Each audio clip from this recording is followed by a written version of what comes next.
दोस्तों जैसा कि हम केमिस्ट्री के क्लास में देख रहे थे केमिस्ट्री का बेसिक, आज भी हम दोस्तों केमिस्ट्री का बेसिक देखने वाले हैं दोस्तों। इसके बाद एक क्लास और बेसिक का करेंगे और दोस्तों केमिस्ट्री का बेसिक पढ़ाने के बाद आपको फिर हम केमिस्ट्री का चैप्टर स्टार्ट करेंगे मेरे मित्रों। तो दोस्तों हम आज सीखने वाले हैं कि आखिर क्या तो रासायनिक समीकरण में अभिक्रिया क्या होती है। दोस्तों दो तत्व कैसे अभिक्रिया करके कुछ नया तत्व यानी कि दो अभिकारक कैसे अभिक्रिया करके प्रतिफल का निर्माण करते हैं दोस्तों। तो दोस्तों सबसे पहले हम अगर बात करें तो आपको एक एग्जाम्पल लेके समझाते हैं दोस्तों।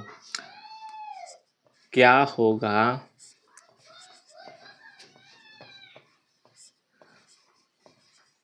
यदि नाइट्रोजन दोस्तों क्या होगा यदि नाइट्रोजन को हम हाइड्रोकार्बन से अभिक्रिया कराएं या फिर हाइड्रोजन से अभिक्रिया कराएं दोस्तों। हाइड्रोजन, इसको हम संकेत में ही लिखेंगे दोस्तों, हाइड्रोजन से अभिक्रिया कराएं। हाइड्रोजन से अभिक्रिया कराएं। क्या होगा अगर नाइट्रोजन को हाइड्रोजन से अभिक्रिया कराएं। तो दोस्तों हमें सबसे पहले अभिक्रिया कराने के लिए कुछ नहीं देखना है दोस्तों, सबसे पहले हमें देखना है कि क्या लिखा है। तो क्या लिखा है दोस्तों, नाइट्रोजन। सबसे पहले हमें क्या लिखना है, नाइट्रोजन। अब किसी चीज को दो वस्तुओं या दो तत्वों को जब जोड़ा जा रहा है तो हमें अब किसी भी, अब मान लो कि दो लड़के हैं और दो लड़के और आ गए तो हम प्लस ही देकर चार लड़के बोलते हैं कि 2 + 2 4। तो यहाँ हम प्लस कर देंगे और हाइड्रोजन। और दोस्तों जब भी दोनों को मिलाकर हमें प्रतिफल बनाना होगा दोस्तों तो हमें इसका सिंबल, तीर का सिंबल देना होगा दोस्तों। अब इसके बाद बात करें तो क्या है, नाइट्रोजन प्लस हाइड्रोजन। अब दोस्तों हमें सबसे पहले दोनों का संयोजकता चेक करना होगा। हम आपको संयोजकता के बारे में बताए थे कि संयोजकता को अदला बदली कैसे किया जाता है। जैसे आप यहाँ एक एग्जाम्पल देखिए, यह ऑक्सीजन हुआ, यह कार्बन हुआ। तो ऑक्साइड का संयोजकता होता है 2, कार्बन का संयोजकता कितना होता है दोस्तों 2। तो ये दोनों कट जाएगा और CO हो जाएगा, कार्बन मोनोऑक्साइड, यानी कि चेंज होता है दोस्तों क्या, तो संयोजकता। तो नाइट्रोजन का जो संयोजकता होता है दोस्तों वह कितना होता है, तो 3। कितना, 3। और हाइड्रोजन का संयोजकता होता है 1। तो दोस्तों जैसा कि N के 3 है तो N के जो टोपी है H का चप्पल जूता बन जाएगा, तो और H का चप्पल N का टोपी बन जाएगा। लेकिन एक दोस्तों, एक का कोई चीज़ में वैल्यू नहीं होता है दोस्तों, तो एक नहीं लिखाएगा। वहीं हाइड्रोजन की बात करें तो यह यहाँ चल जाएगा और ये यहाँ चल जाएगा, तो NH3 बन जाएगा दोस्तों। तो यही है संयोजन अभिक्रिया दोस्तों, दो तत्व मिलके संयोग करके एक नए प्रतिफल का निर्माण कर रहे हैं। अब दोस्तों बात करें कि ये अभिक्रिया तो हो गया दोस्तों, अब इसको हम संतुलित कैसे करें। आप सुनते होंगे दोस्तों संतुलित अभिक्रिया करने के लिए, आपको शायद 10वां में समझ में नहीं आया होगा, 9th में समझ में नहीं आया होगा, लेकिन दोस्तों आज आपके पास समझने का अवसर है। अब संतुलित करने के लिए हमें सबसे पहले कुछ नहीं करना, यहाँ क्या बना है NH3। अब हम देखेंगे कि इसमें नाइट्रोजन कितने हैं, तो नाइट्रोजन 1 है। कितने दोस्तों, 1। तो हम नाइट्रोजन को अभी हाथ नहीं लगाएंगे क्योंकि दोनों बराबर हो जा रहा है। वहीं हम बात करें हाइड्रोजन, तो हाइड्रोजन यहाँ कितना है, तो 3। एक तरफ 3 लड़के हैं और एक तरफ 1 लड़के हैं, तो दोनों को लड़ाइएगा तो एक लड़के वाला हार जाएंगे ना। तो इसके लिए हमें यहाँ भी क्या करना होगा, तो हाइड्रोजन को 3 बनाना होगा। तो हाइड्रोजन 3 हो गया दोस्तों, और यहाँ भी हाइड्रोजन 3 हो गया दोस्तों। तो दोस्तों इस प्रकार से इसको हम कह सकते हैं कि नाइट्रोजन यहाँ N हो गया और हाइड्रोजन भी यहाँ 3 हो गया दोस्तों। तो हम कह सकते हैं कि यह संतुलित हो गया। क्या हो गया दोस्तों, तो संतुलित हो गया। यह तो आपको हम नॉर्मल तरीके से बताएं दोस्तों, लेकिन वहीं बात करें तो नाइट्रोजन जो होता है दोस्तों, एक्चुअल फॉर्म इसका होता है N2 और हाइड्रोजन का H2 बराबर NH3। क्योंकि दोस्तों गैस जो होता है वो आपस में ही अभिक्रिया कर लेता है, इसलिए इसके नीचे टोल लिखा पड़ता है। जैसे क्लोराइड के नीचे भी Cl2 लिखते हैं। तो अब दोस्तों अब इसको हम क्या करते हैं, तो इसको संतुलित करते हैं। सबसे पहले हमें क्या करना, तो देखना होगा कि नाइट्रोजन यहाँ कितना है, तो 2। यहाँ कितना है, 1। अब लड़ाई होगा तो एक वाला हार जाएगा, इसके कारण हमें नाइट्रोजन को 2 करना होगा। तो यहाँ हम लिख देंगे 2। अब नाइट्रोजन कितना हो गया मेरे मित्रों, तो नाइट्रोजन 2 हो गया, नाइट्रोजन 2 हो गया। अब हाइड्रोजन यहाँ ये 3 है दोस्तों, जब हाइड्रोजन तो इसको यहाँ गुना हो जाता है तो 6 हो जाएगा। लेकिन वही बात करें यहाँ हाइड्रोजन कितना है दोस्तों, तो मात्र 2 है, तो इसको भी हमें 6 करना होगा। यहाँ 3 लिख दिए तो 3 दूनी 6 दोस्तों, यह संतुलित हो गया। तो उम्मीद करते हैं कि आपको संतुलित करना आ रहा होगा दोस्तों। एक दो और हम एग्जाम्पल देखते हैं दोस्तों कि आखिर कैसे संतुलित करें। उसके बाद हम बात करें दोस्तों तो K+O2, एक और एग्जाम्पल लेते हैं K+O2। अब ये दोनों अभिकारक है दोस्तों, हम प्रतिफल यानी कि संयोजन अभिक्रिया अब हम करा रहे हैं। अब संयोजन अभिक्रिया अगर हम कराएं तो सबसे पहले हम क्या लिख देंगे, तो K पहला आदमी लिख देंगे, फिर दूसरा आदमी O2 को अभी हम O लिखेंगे दोस्तों। क्या O2 को हम बिल्कुल अभी O लिखेंगे। अब हम चेक करेंगे कि पोटेशियम की संयोजकता कितनी होती है। तो दोस्तों पोटेशियम की संयोजकता 1 होती है, 2 8 8 1। संयोजकता आपको निकालने के लिए हम सिखाए थे दोस्तों, और नहीं सीखे हैं तो आप रट लीजिए, बाद में आपको हम सिखा देंगे। बाकी बात करें तो ऑक्सीजन की संयोजकता कितनी होती है, तो ऑक्साइड है तो इसकी संयोजकता 2, कैल्शियम की संयोजकता 1। अब क्या हम बताएं दोस्तों, इसका जूता, इसका टोपी, इसका जूता, इसका टोपी, इसका जूता, तो के के पास 2 आ जाएगा, और वो 1 का कोई भी वैल्यू नहीं है दोस्तों, तो इसको K2O हम बोल देंगे। तो क्या बना दोस्तों, इसको हम क्या पढ़ेंगे, तो potassium oxide, di potassium oxide. अब इसके बाद हम बात करें तो इसको संतुलित कैसे करें। क्या आया दोस्तों, तो K2O प्रतिफल आया। क्या आया दोस्तों, तो K2O प्रतिफल आया। तो अब इसको हम संतुलित कैसे करें, तो सबसे पहले हम देखेंगे कि यहाँ K कितना है, तो यहाँ 2 है दोस्तों, यहाँ K तो मात्र 1 है, तो इसको हम संतुलित करने के लिए कुछ ना कुछ ऐड करना होगा दोस्तों। जैसे मान लीजिए आपके घर में कोई भूखा है और उनको संतुलित करना है, तो उनको खाना खिलाना ही होगा दोस्तों, जिससे वह संतुलित हो सके। तो इसी कारण इसे हम यहाँ पर 2 ऐड कर देंगे।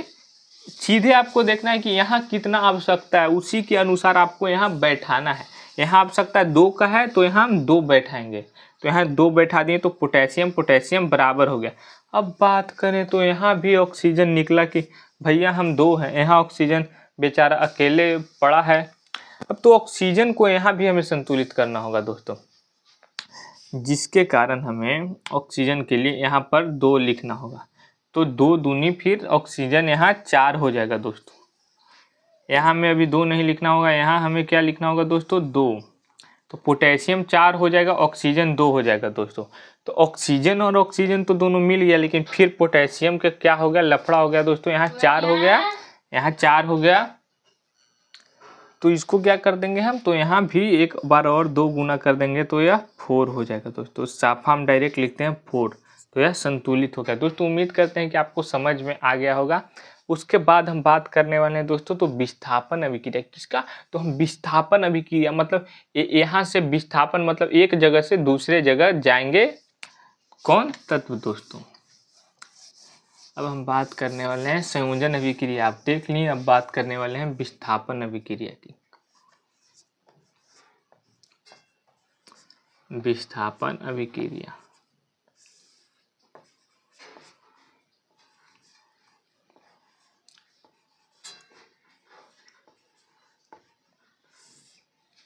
तो विस्थापन अभिक्रिया हमको समझने के लिए हमको दोस्तों अभिक्रियाशीलता का एक श्रेणी होता है जिसको याद करना होगा, जिसको हम आसानी से आपको ट्रिक से याद कराएंगे और आप वीडियो को देख के आसानी से याद कर सकते हैं।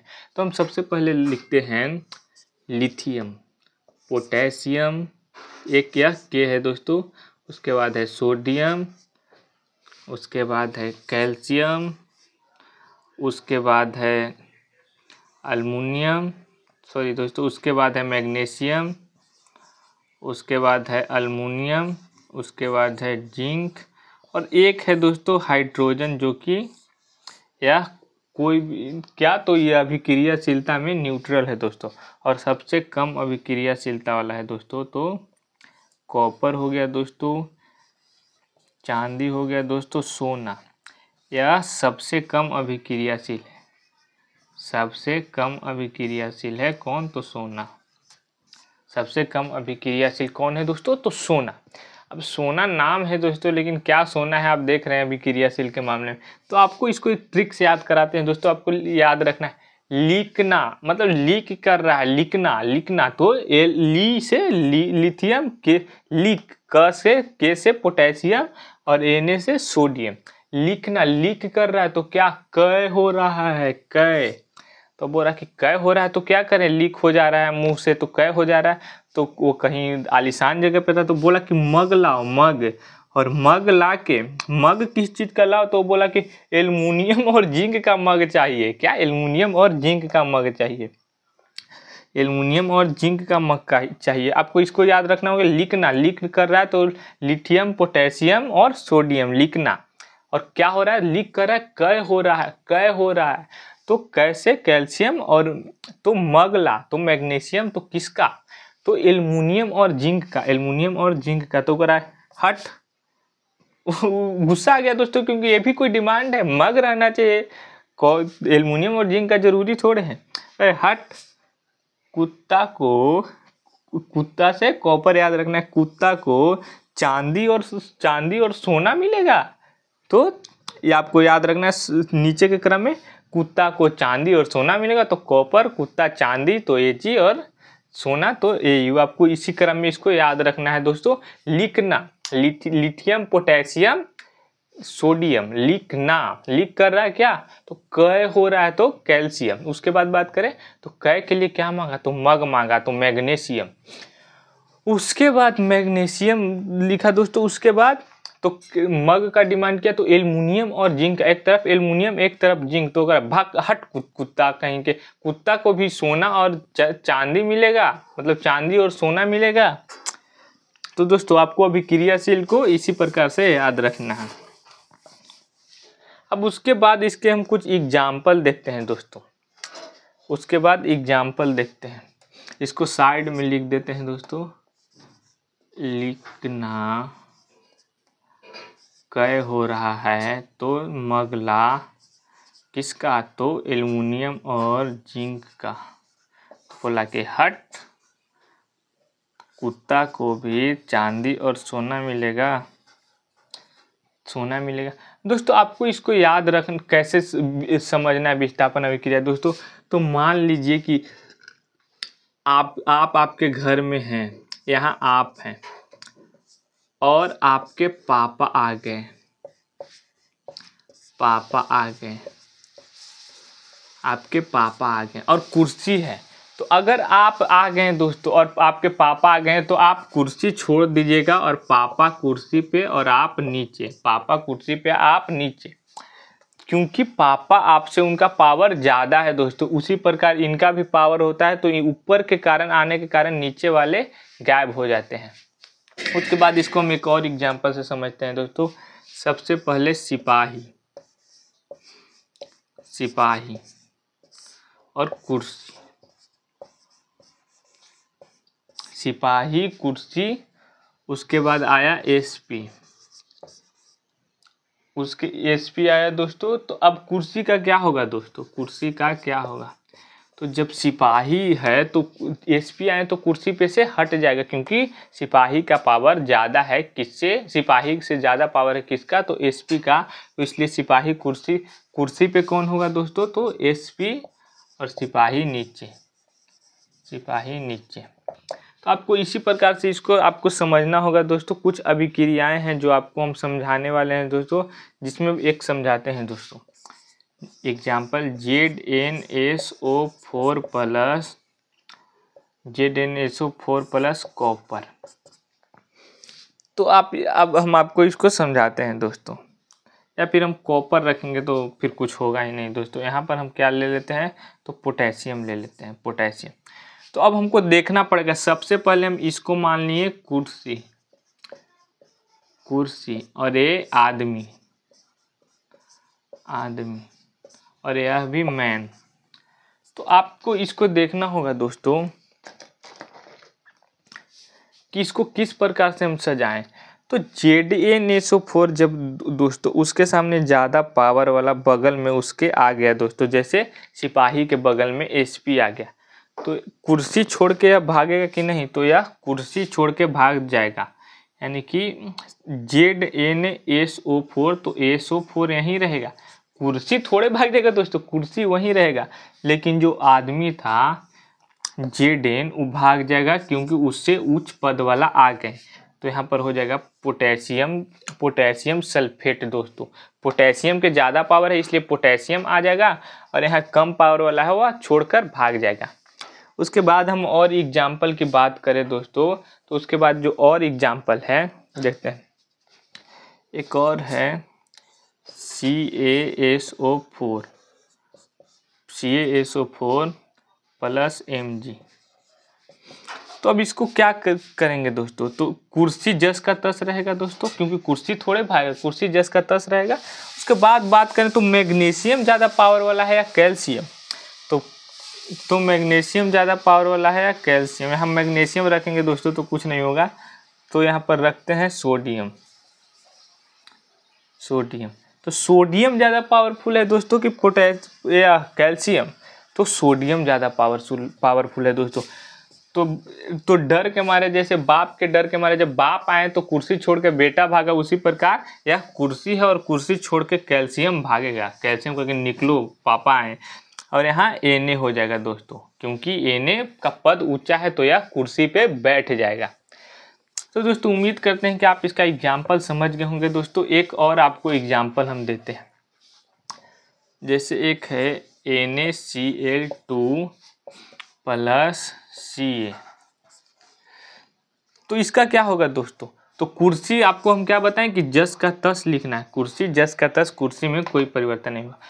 अब दोस्तों जैसे कि आप देख रहे हो कि सोडियम, अब बाप अगर आ गए किसी का दोस्तों, पिताजी कुर्सी पे बैठे हैं और बेटा आ गया तो बाप कुर्सी छोड़कर तो नहीं चले जाएंगे दोस्तों।